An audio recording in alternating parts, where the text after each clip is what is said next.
Welcome back, guys. After a little break, we are back with the DTM series. The DTM series, what many of you like, the DTM series, which also getting more and more exciting as we are heading through the season. And actually, the GP for DTM season, which has a pretty tight title fight. And ever since the DTM is existing, we got used to that. At the moment, Rivki Fakrezin is leading in front of Thomas Anderson. So Thomas Anderson, after he retired from DTM and straightly went into GP2, he's still second by 30 points. Fakrezin only overtakes him by 1 point, Aka with 31. It's a bit weird to see Thomas Anderson still being second, and he's 6 points in front of Victor Ibobo, who is being third. So, yes, we will see. Hopefully we will start soon. And as we can see, there will be a little rain in the beginning of the session, even though it's gonna start as sunny. So I think it's gonna be a light shower, which will make everyone a little confused about the weather. So after the light rain, we will see what will happen. At least we can hope it will go differently than it usually does.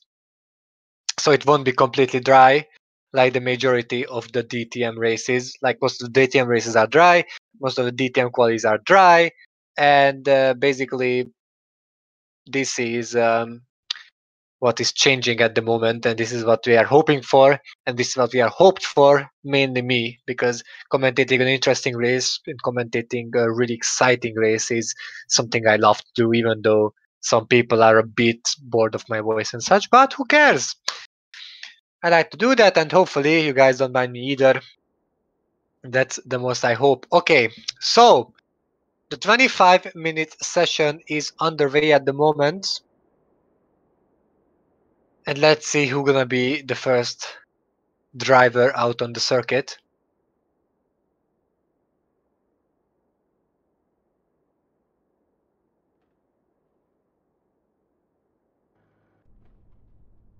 Okay, I'm being a commentator, yes.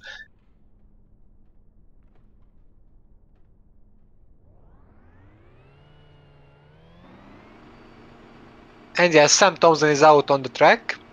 He's gonna be the first driver who will complete a lap. And we will see, we will be able to see the track, how it looks like from the onboard of Sam Thompson. At the moment I'm looking the stream too.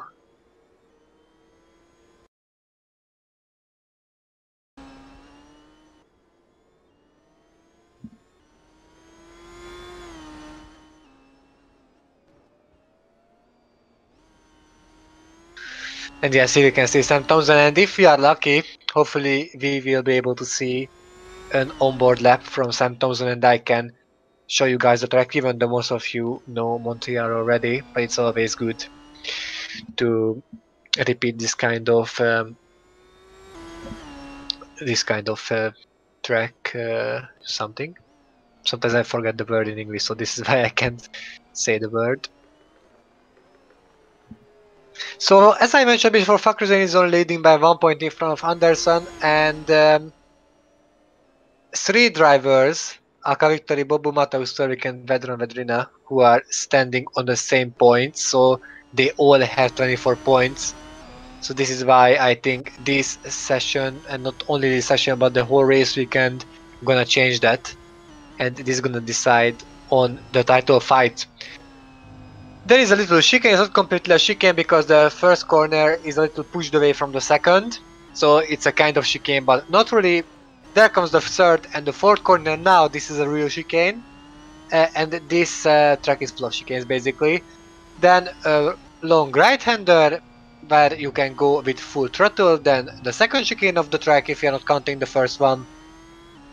Then here's a middle long straight where the speed stream might work and some overtakes might happen, but this is not the best overtaking spot of the track. There's the third chicane. We are heading down to the first and basically last turnaround of the track. Is the first and the last hairpin is the only hairpin on the track, and this is the longest straight, and this is the place where there are gonna be lots of overtakings. Both a DTM and Formula One will. I mean, Formula One did have many overtaking here. DTM will have tomorrow. I can assure you that. I can assure you guys. There is the last chicane, the Walls of Champions on the right, and Townsend is finishing his first lap. It's a 1:16.9. I think we will see better times than that. Even though Verona can't beat that time, but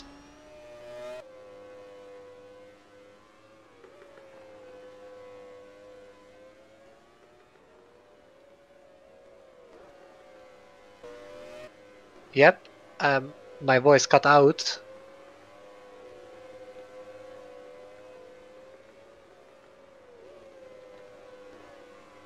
Okay, I'm back.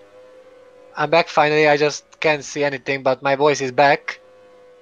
Suddenly my voice cut it out, but aside that, Tomaselli is leading the leaderboard. And for a moment, Adam Wolf took pole position, but Tomaselli now Duncan by 93 thousandths of a second. We took the lead. You will hear my voice. Now you can hear my voice at the main time.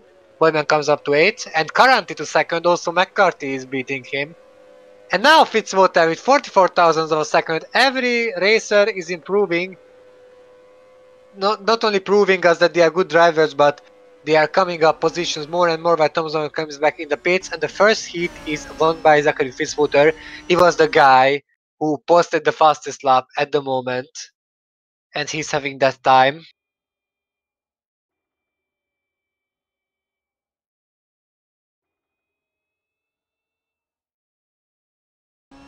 Okay, so we are back at the quali. On board from Karanti, who managed to took 4th place so far. Fitzwater with the provisional pole, he's just sitting on the top of the charts. And we have 20 minutes left basically, so I think there will be like 4 heats, so 4 runs for the different drivers. And in these 4 runs, they can finally decide which position gonna get owned by who. Let's not forget about at the 11th of February, I will have an exam. Let's see, just a minute. Okay, no, doesn't matter, because it's not on Sunday if I know it correctly. Or wait. So yes, it is. It's a Sunday, Saturday I mean. So I'm not sure if I will be able to commentate the quali before it, because it's gonna be on 10th and the exam gonna be on 11. Probably I'm gonna be home for the race, but I'm not sure if I can commentate the quali before. We will see that. Depends on really how much will I be panicked because of the exam and how much will I know this whole thingy. And the drivers are already out. That was pretty fast. And then weirdly not Sam Thompson is starting, but Mateusz Tervig, because the team of Mateusz Tervig, the whole Up Audi Sport or Up Sport Audi, you can say how you like it, thinks that basically the guy who actually have podium places and being 4th and even a win from Catalonia being really lowest for the position, so of course.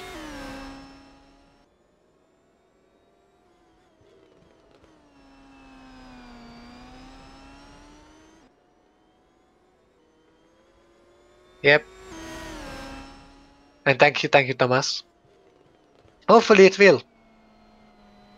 Hopefully it will go pretty well. But let's talk about now the DTM again. So we are basically through the halfway point of the season. Only 5 races are left if we count Montreal too. If you're not counting Montreal, then only 4. So Kota, Hockenheim, Spa and Monza are left. We're gonna use the old version of the Hockenheim link as we usually do, because there is the Hockenheim link as a first destination, which is the new version. Then there is the second one around the end of the season, which is the long version, and the long version gonna contain lots of overtaking and lots of actions hopefully. But now let's watch Tervik. Tervik would need a really good first sector, and it's not here. The first sector point is not here like in Formula One, but here after the chicane.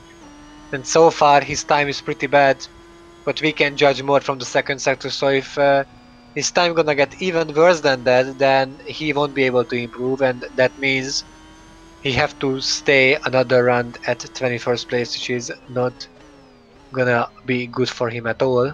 If you're looking at the fact that he's fourth in the drivers' championship, and at the moment it seems like he's gonna start from 21st. And yes, so far it doesn't seem like he could improve, but even if he's improving with that, as he's being worse and worse, he might fall out from the spot where he can still improve. He can end his lap in a negative way, a positive way, and yes, he's not managing to improve, even though his time is pretty close in the previous one, but that doesn't mean anything basically. The Barris is having a terrible lap, so this is gonna be nothing for him. Weirdly, the second heat runs are not the best, I don't know why. Theoretically, the track should be better. Here comes Roke, Q-Box starts the lap, Sam Thompson, that's a terrible lap. Adventure, that's a bad lap too. What happens? Maybe Tomaselli can improve? No. That's interesting. The track is really bad, in a bad shape at the moment for the second runs. The racers can barely pull 116 laps. Most of them are going outside 117. Maybe Bennett, no, he's gonna be a 117 as well, and basically no. Yes, it gets wet. It gets wetter, so this is why I didn't see the raindrops, so this explains a lot. The rain has arrived. The drizzling has arrived basically, so this is a good reason why the lap times are dropping back.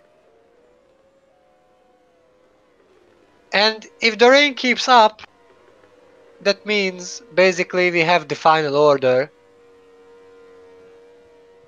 We will see if the rain gonna go worse, or it will improve later.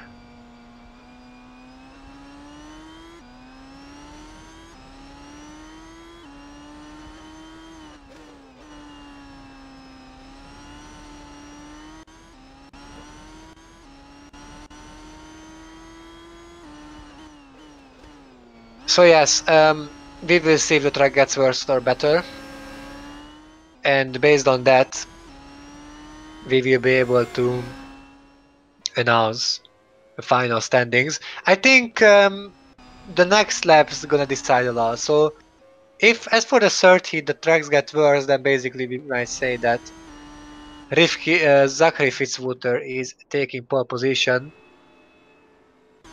and if Fitzwater is taking the pole position again, that means he's having a back-to-back one.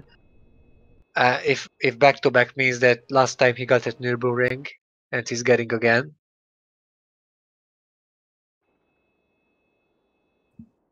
It wouldn't be. It would be interesting because he would be the first guy who could manage to do that. And yes. And now we are waiting.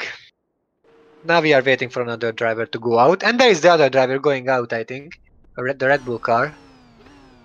Yeah, Tervik again. Oh, it got worse. The truck get worse. Which means basically I think we can announce a final standings. Because I don't think it will be any better later on. But we will see. Here comes Tervik on the outlap, but if most of the track is that wet, then I don't see any chances for the other drivers to be able to improve.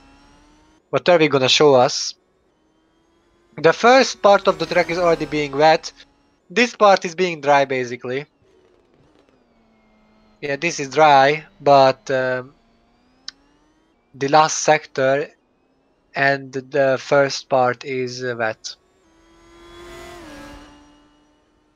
If I see it correctly, Turvik is on dry tires, and from here, see, where the asphalt is changing, basically, here it is becoming wet. It is wet here. And here it's completely. And then where you can see those lines, yes, it's basically, yeah, it's yeah, it's wet.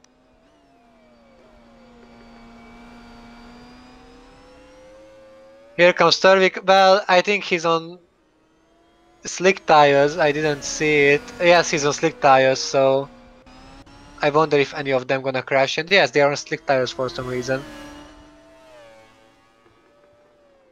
And even here, okay, here there is not much rain, but nah. 2.5 seconds, and here is wet as well. And also here now too. No, I think that's the final order. If it's gonna rain from now on. Here it's dry still, so... And now wet again. So it's weird how the rain hit the track. Some parts are wet, some parts are dry. Nicely a second, that was 2.5 second gap. Nice is 3.3. I think it's over now.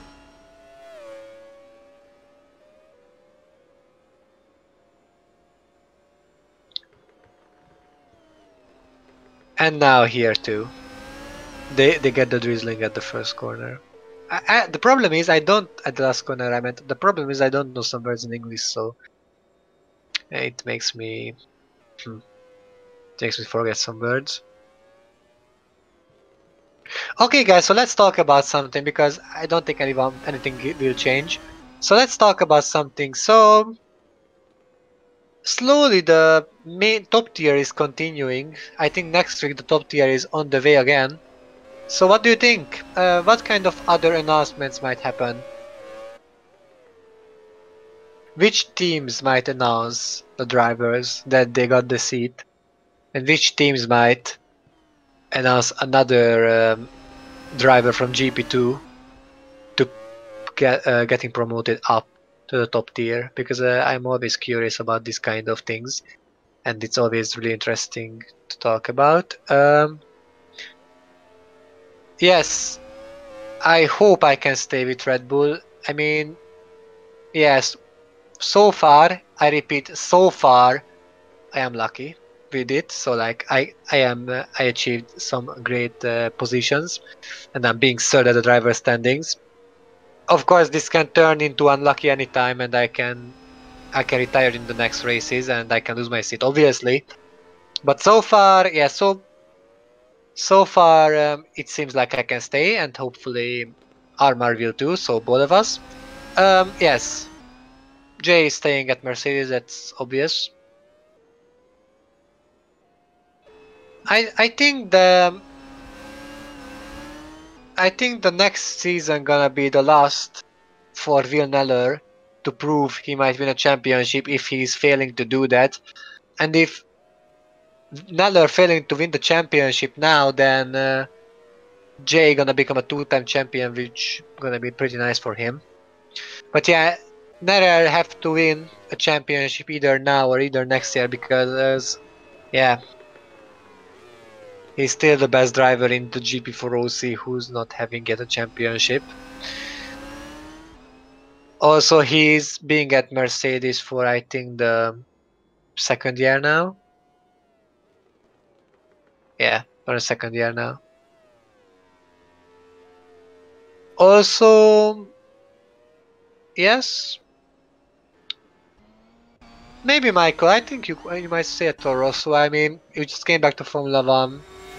I don't think the team would get rid of you already.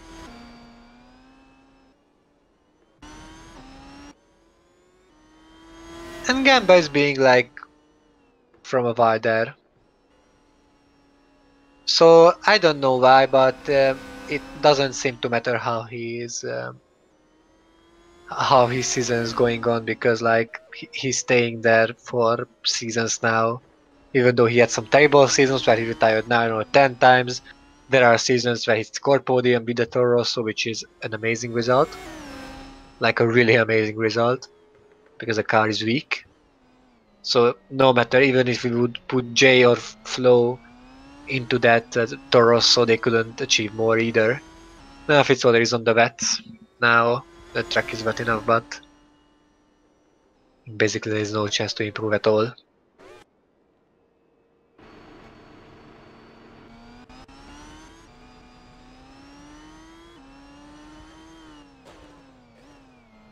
And Wojin, I don't know if I should pronounce your name like that or not, but let's stop talking about this, okay? Like, if you're curious, then you can ask that from other people in DM. You don't have to be. I put that into a public thingy because we are all aware that that happened. But let's concentrate on the stream and let's concentrate on the sign-ups, shall we?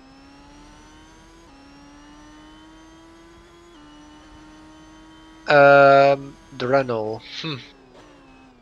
For that, I have to check the board because I'm not sure. Wait. Renault. Where is Renault? Oh, Tiravi and Greenwood. They have basically no chance. No chance. They have the chance, obviously, but they don't have any reasons to get rid of any of the drivers. Like Tiravi just came to the top tier. Now he was in GP2 like either the first or second. I think he won the championship. I'm gonna check that fast. Don't wanna say stupid things. Yes, he's a GP2 champion and just got up to the top tier, so I don't think he will just go away from there. About Greenwood though, I don't know. Of course he's beating his teammate. I mean, I'm wrong. Greenwood is being completely lost. Even the Manor is wait. Yes. Even the Manors are beating him. He's being completely dead last. The Renault have all in all 4 points. They are last in the driver standings. Well, I don't know. He's not having the best season.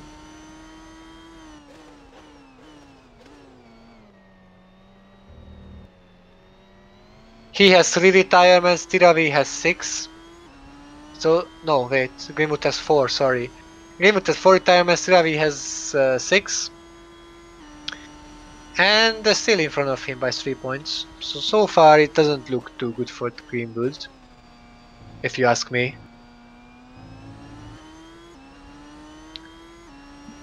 So far it's not looking too shiny for Greenwood. We have to wait till the end of the season. But if any successful GP2 driver applied to his seat or to any seat, to Renault, then he might be in danger.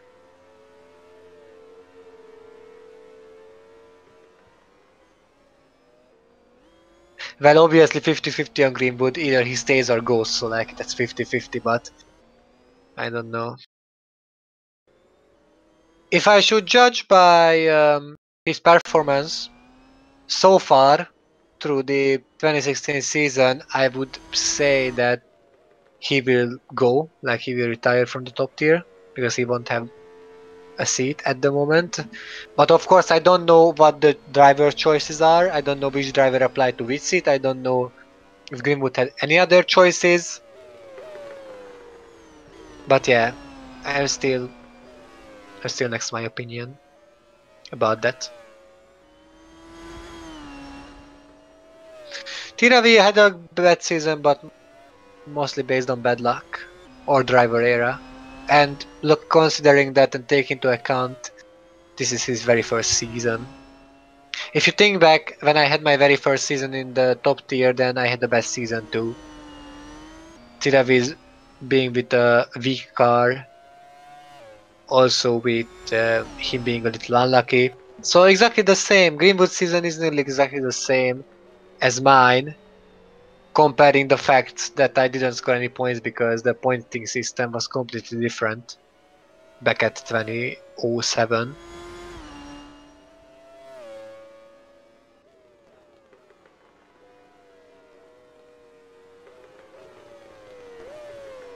But let's just say that the pointing system was the same as now.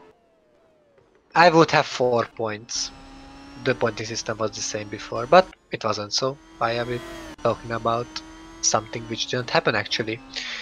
Here the dry line is appearing, but the track is still wet at most parts, so there is no chance. Fitzwater is winning and taking pole position, so basically uh, 2 pole positions in a row for Zachary Fitzwater, which is an amazing result. William Duncan, for a big surprise, comes home at second. Looking at his previous races, I don't think anyone at all expected that. Chuck McCarthy, after basically having a pole position on Bruno, or in Bruno, aside that he didn't have any very amazing results, so third place is wow. Currently fourth, who was mostly unlucky. Lorenzo Tomaselli fifth, Adam Wolf sixth. It's an unexpected grid, but this is why it's good. Then Farina seventh, it's a good qualifying by the Italian. Kupok 8, Parakin 9, and Thompson 10. Finally, Santos is having a good qualifying as well. He didn't have a good one for a while. And now the big surprise is, for example, Vedran Vedrina, Jack Boyman, well, Felix Zontag, we can say it's a surprise, but not really. Joey Rock is a big surprise, being at 14th place. Daniel Adventure, Thomas Bennett, Victory, Bobo Valley. Bobo is some kind of surprise as well. The Barros is not really. Fakruzane, 19th. Host, surprise, 20. Turvik, another surprise, 21st, and Julius Anderson. Yeah, the top drivers are in the back of the grid, and the drivers who were in the back for most of the time, they are basically being in the front. Here is our pole sitter, Fitzwater. The OC guy is scoring his second pole position in this season.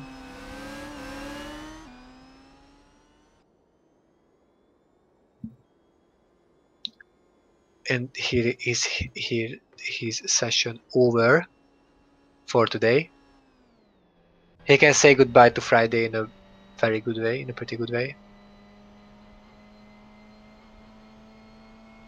I don't think other people are out in the pit, out from the pits, and being on the track and on timed lap. Fitzwater is coming slowly, obviously, because it's the end of the session. Here they're gonna just come back to the pits in a slow pace.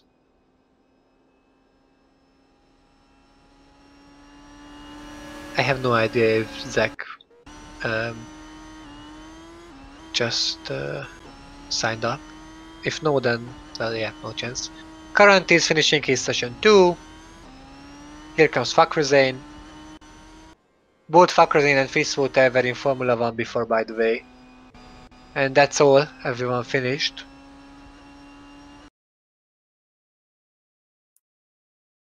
So here we can see the times, all of the times,